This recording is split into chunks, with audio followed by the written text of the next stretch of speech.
Hello बच्चों, कैसे हैं आप सब। आज मैं आपसे डिस्कस करूंगा लॉज ऑफ केमिकल कॉम्बिनेशन का पहला लॉ, जिसे हम लोग कहते हैं लॉ ऑफ कंजर्वेशन ऑफ मास। तो पहला बेटा लिया है law of conservation of mass. Law of conservation of मास बेटा इसको कहते हैं, या इसको हम लोग law of conservation of atoms भी कह सकते हैं बेटा। अगर बेटा बात आए कि ये लॉ किसने दिया था, ये लॉ बेटा देने वाले एक साइंटिस्ट थे एंटोनी लेवोसियर ने दिया था। एंटोनी लेवोसियर ने दिया था बेटा। इनके बारे में एक और क्वेश्चन पूछा, अगर आपसे कोई क्वेश्चन पूछ दिया जाए who is the father of chemistry, तो बेटा एंटोनी लेवोसियर को फादर ऑफ केमिस्ट्री माना जाता है। ठीक है, तो एंटोनी लेवोसियर को बेटा हम लोग क्या मानते हैं, फादर ऑफ केमिस्ट्री। इनको बेटा फादर ऑफ केमिस्ट्री भी माना जाता है। तो बेटा आपके कितने क्वेश्चन तैयार हो गए यहाँ से, फादर ऑफ केमिस्ट्री। तो दो क्वेश्चन आपके अभी तक तैयार हो गए। एक क्वेश्चन ये तैयार हो गया, आपसे आप पूछे कि who is the father of chemistry, आप कहते हैं Antoine Lavoisier. Law of conservation of mass किसने दिया, एंटोनी लेवोसियर ने दिया बेटा। ठीक है, एक क्वेश्चन और मैं आपका तैयार करा रहा हूँ। उस अगर पूछे कि बेटा लॉ ऑफ कंजर्वेशन ऑफ मास कब फॉलो नहीं होगा बेटा, तो जो नाभिकीय अभिक्रियाएँ होती हैं, न्यूक्लियर रिएक्शन जो होती हैं उन पे लॉ ऑफ कंजर्वेशन बेटा फॉलो नहीं होगा। तो अगर पहले क्वेश्चन पूछ दे कि किन रिएक्शन पे law of conservation of mass follow नहीं होगा, तो याद रखिए बेटा it does not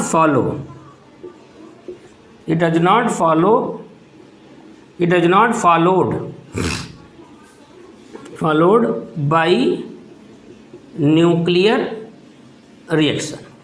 It does not followed by nuclear reaction। तो ये क्वेश्चन, तीसरा क्वेश्चन ये तैयार हो गया, it does not followed by nuclear reactions. तो न्यूक्लियर रिएक्शन बेटा ये फॉलो नहीं होगा, क्योंकि न्यूक्लियर रिएक्शन बेटा E=mc²। जो बेटा कुछ मास जो होता है वो एनर्जी में कन्वर्ट हो जाता है। इसमें C क्या है, वेलोसिटी ऑफ लाइट।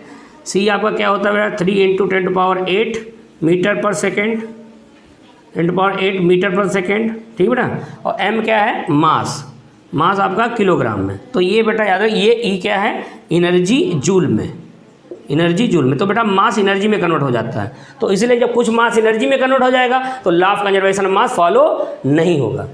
क्लियर। अगर आपको समझ में नहीं आता है तो आप इसको दोबारा प्लेबैक करके देख सकते हैं। ठीक है, अगर आपको कोई डाउट है तो आप कमेंट करिए, मैं आपको सॉल्व करूँगा।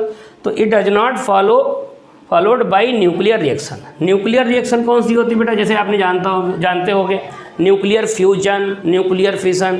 न्यूक्लियर फ्यूजन में क्या होता है, छोटे छोटे एटम कंबाइन करके बड़ा न्यूक्लियस बनाते हैं, जैसे हाइड्रोजन बम वगैरह बनता है। और न्यूक्लियर फिजन में क्या होता है, कोई हैवी न्यूक्लियस टूटता है और छोटे छोटे आपके एटम्स बनते हैं। क्लियर हुआ नहीं, तो इस तरीके से आपको समझ सकते हैं।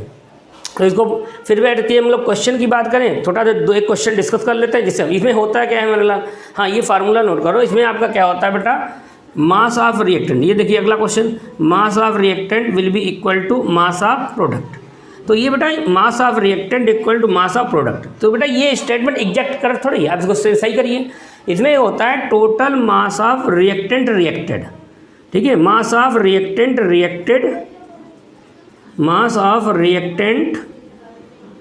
रिएक्टेड। तो जो मास रिएक्टेंट का रिएक्ट कर जाएगा ये होगा इक्वल टू होगा मास ऑफ प्रोडक्ट फॉर्म्ड। ये प्रोडक्ट के बने हुए मास के बराबर होगा।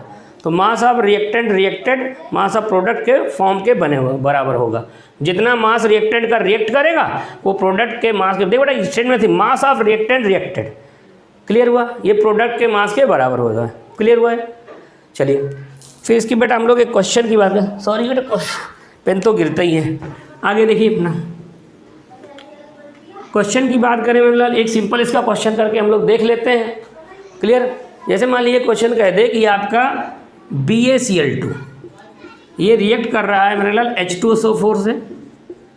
ठीक है, ये बन रहा है आपका BaSO4 और प्लस 2HCl। अब अगर मान लीजिए इस क्वेश्चन में उन्होंने कह दिया है, मान लो कह दिया कि 20.8 ग्राम BaCl2 आप रिएक्ट करवा रहे हैं ठीक है बेटा, 9.8 ग्राम H2SO4 से। ठीक बेटा, तो अगर मान लो ये HCl का 7.3 ग्राम दे रखा है तो इसका मास आपसे पूछ रहा है, तो ये क्वेश्चन है आपका। तो अभी आपने पढ़ा mass of reactant reacted equal to will be होगा मास ऑफ प्रोडक्ट फॉर्म्ड। तो बेटा रिएक्टेंट का टोटल मास क्या है, टोटल मास रिएक्टेंट का इन दोनों को जोड़ लो और टोटल मास प्रोडक्ट का जोड़ लो, तो दोनों को उसके बराबर कर दीजिए तो आराम से आप कर सकते हैं। देखिए बेटा, तो आप कह सकते हो 20.8 प्लस 9.8, ठीक है बेटा, इक्वल टू क्या हो जाएगा x plus 7.3। Mass of reactant reacted, तो ये मास आपका रिएक्टेंट का रिएक्ट कर गया, ठीक है, और ये क्या है मास ऑफ प्रोडक्ट फॉर्म हो गया। तो यहाँ से एक प्रोडक्ट का मास दे रखा है, दूसरे का आप निकाल सकते हैं। इन दोनों को बेटा जोड़ लीजिए, 8 8 जोड़ोगे 16 हो जाएगा, ठीक है, और यहाँ कैरी करोगे 1 10 10 का 0 हो जाएगा, और यहाँ बेटा क्या हो जाएगा, तो आपका कितना हो जाएगा बेटा, यहाँ पे आपका इनका 0 तो यहाँ हो जाएगा 3, तो 30.6 आपका निकल के आ रहा, और इक्वल टू क्या है x प्लस 7.3। तो यहाँ से x घटाएंगे तो x इक्वल टू आ जाएगा 30.6 माइनस 7.3, तो आपका कितना बेटा निकल के आएगा, यहाँ से घटाओगे फिर 3 आ जाएगा, और 30 में से 7 जाएगा बेटा 23, तो ये आपका 23.3 ग्राम आपका रिएक्ट करेगा। अगर बेटा लॉ ऑफ कंजर्वेशन ऑफ मास को फॉलो करेगा तो मास of reactant mass of product के बराबर होगा। एक और बेटा क्वेश्चन हम लोग इसका डिस्कस कर लेते हैं, बहुत अच्छा क्वेश्चन है, वेरी इंपॉर्टेंट क्वेश्चन है, कॉन्सेप्चुअल क्वेश्चन है। सेकंड क्वेश्चन ध्यान दीजिएगा, आपको बेसिक नीट वगैरह में हेल्प मिलेगी क्वेश्चन को समझने में, बेटा समझिए जरा। दूसरा क्वेश्चन बेटा बहुत इंपॉर्टेंट है, इस क्वेश्चन में इन्होंने कह रखा है कि मेरे लाल 1.5 ग्राम, तो 1.5 ग्राम जो है एक हाइड्रोकार्बन है। हाइड्रोकार्बन मतलब वो कंपाउंड होते हैं जो हाइड्रोजन कार्बन से मिलकर बने होते हैं। इसको मेरे लाल ऑक्सीजन के साथ कंबाइन किया, ऑक्सीजन, लेकिन इन्होंने कहा एक्सेस ऑफ ऑक्सीजन में जलाया जाता है, कंबस्ट किया, कंबशन। जब भी बेटा कंबशन वर्ड आ जाए तो समझ लीजिए ऑक्सीजन के साथ इसको जला रहे हैं। तो ये जल के क्या बन रहा है मेरे लाल, CO2 बन रहा है और प्लस वाटर बन रहा है, sorry CO2 plus water. CO2 बता रहे हैं 4.4 ग्राम बन रहा है, और वाटर बेटा हमारा 2.7 ग्राम बन रहा है। तो ये कह रहे हैं क्या ये जो दिया हुआ है 1.5 ग्राम ऑफ हाइड्रोकार्बन को, जो हम लोग हाइड्रोकार्बन को हम लोग क्या कर रहे हैं ऑक्सीजन में जला रहे हैं, तो ये 4 एक्सेस ऑफ ऑक्सीजन एक्सेस में है, याद रखिएगा ऑक्सीजन एक्सेस में है, तो ये एक्सेस में जला रहे हैं, तो 4.4 ग्राम आपका CO2 बन रहा है और 2.7 ग्राम वाटर बन रहा है। तो क्या ये लॉ ऑफ कंजर्वेशन ऑफ मास को फॉलो कर रहा है, बोलो फॉलो कर रहा है कि नहीं फॉलो कर रहा है, कैसे चेक करोगे। तो बेटा इधर देखो मास ऑफ रिएक्टेंट, हमने क्या कहा, हमने कहा mass of reactant equal to mass of product. अब बेटा ऑक्सीजन तो दिया नहीं, फंस गया, ऑक्सीजन तो एक्सेस में दे रखा है, अब कैसे प्रूव करोगे।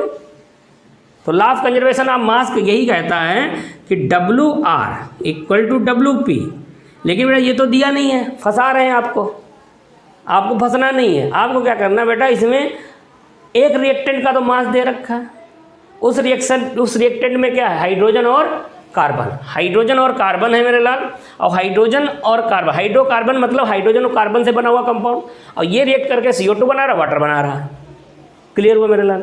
तो यानी हम लोग अगर रिएक्टेंट में हाइड्रोकार्बन का मास, यानी आप ये कह सकते हो W हाइड्रोकार्बन, ठीक है, in reactant equal to W hydrocarbon, मतलब W हाइड्रोकार्बन इन प्रोडक्ट। मतलब हमारी बात समझिए बेटा, W हाइड्रोकार्बन इन प्रोडक्ट मतलब हाइड्रोजन और कार्बन का मास जितना रिएक्टेंट में है और हाइड्रोजन और कार्बन का मास जितना प्रोडक्ट में है, अगर दोनों बराबर हो जाएं तो लॉ ऑफ कंजर्वेशन मास को फॉलो कर लेंगे। क्लियर। तो इधर बेटा हमारा, तो इसको बेटा इधर देखो हाइड्रोकार्बन मतलब ये आपका कंपाउंड हाइड्रोजन और कार्बन से ही मिलके बना हुआ है।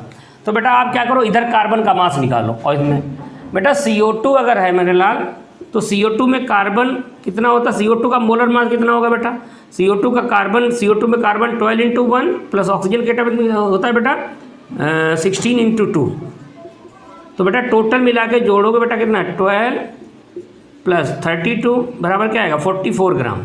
बताओ बेटा 44 ग्राम में कार्बन कितना है 12 ग्राम। तो यहाँ से आप क्या करो, इधर प्रोडक्ट साइड में कार्बन का मास निकालो, तो प्रोडक्ट साइड में कार्बन का मास निकालो, तो बेटा 44 ग्राम में कार्बन कितना है, तो 44 ग्राम CO2 में 44 gram CO2 contains carbon equal to कितना है बेटा 12 ग्राम। तो 44 ग्राम CO2 में कार्बन कितना है 12 ग्राम। तो बेटा 1 ग्राम CO2 में कार्बन कितना होगा मेरे लाल, तो इक्वल टू हो जाएगा 12/44 ग्राम। और बेटा लिया कितना है 4.4 ग्राम, तो 4.4 ग्राम CO2 में कार्बन कितना होगा मेरे लाल, तो इक्वल टू हो जाएगा 12/44 इंटू 4.4। इसको आप काट लेंगे तो बेटा क्या 0.1 आ जाएगा, और 0.1 इससे मल्टीप्लाई तो बेटा कितना है 1.2 ग्राम। यानी रिएक्टेंट साइड में जो कार्बन का मास आया है W कार्बन आपका 1.2 ग्राम आया। क्लियर, समझ में आ गया बेटा। अगला देखो, अब बेटा हम लोग क्या करें, अगर हाइड्रोजन का मास निकाल लें रिएक्टेंट साइड में, तो हाइड्रोजन का मास निकालोगे बेटा, ये कितना दिया गया है आपका, ये आपका 2.7 ग्राम वाटर है। अब देखो बेटा वाटर का मोलर मास 18 होता है मॉलिक्यूलर फार्मूला, इसमें हाइड्रोजन कितना होता है 2 × 1, ऑक्सीजन कितना होता है 16 × 1, आप ऐड करोगे 2 + 16 इक्वल टू कितना हो गया 18 ग्राम।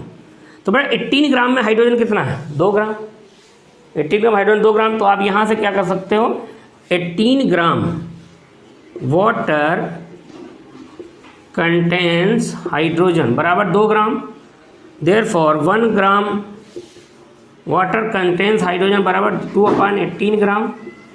देयरफॉर बेटा कितना है 2.7 ग्राम वाटर कंटेन्स हाइड्रोजन बराबर 2/18 इंटू 2.7। बेटा पॉइंट हटा लो, यहाँ बढ़ा लो, 9 3 जा 27, 9 2 जा 18, तो 20 हो गया मेरे लाल, और यहाँ 2 1 जा 2, यहाँ 10 हो गया, यानी कितना आ गया बेटा 0.3 ग्राम। यानी बेटा प्रोडक्ट साइड में कार्बन कितना आ गया था 1.2, प्रोडक्ट साइड में हाइड्रोजन कितना आ गया मेरे लाल 0.3। ठीक बेटा, इतना नोट करिए बेटा।